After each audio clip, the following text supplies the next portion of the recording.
This is the back squat. Okay, so for the back squat, we need a power rack and a barbell. You're gonna set your hands up just outside shoulder width, and then we're gonna go and underneath the bar to grab it.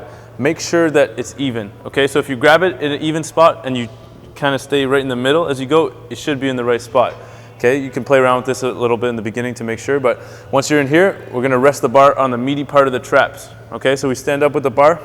It will probably hurt the first couple times, especially if you don't have too much muscle back there.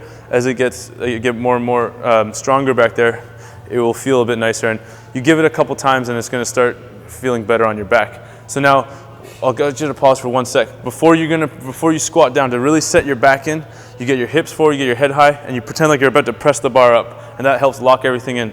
And then you drop your butt down and back, okay? And then you push through your heels to stand up, okay?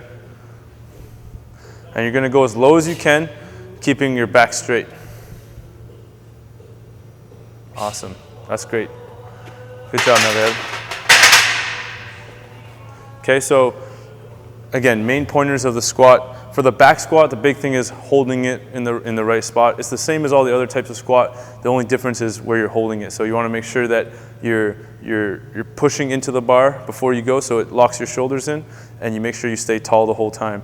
When you're squatting down, depth, I always want you to go as far as you can, but you always have to make sure you do it with the right technique. So if you go too low and your knees cave in or your back rounds, you want to make sure that you're not doing that, so you stay with good technique. So if I'm going down and I see my knees coming in like that, we want to avoid that. We want to make sure our knees stay over the feet the whole time.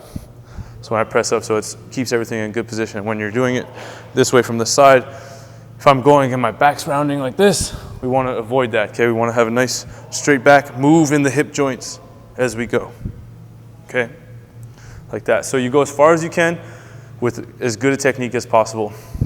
And then the last big pointer, when you're putting the bar back, make sure you hit the rack, then drop it on the pins, just for safety, okay?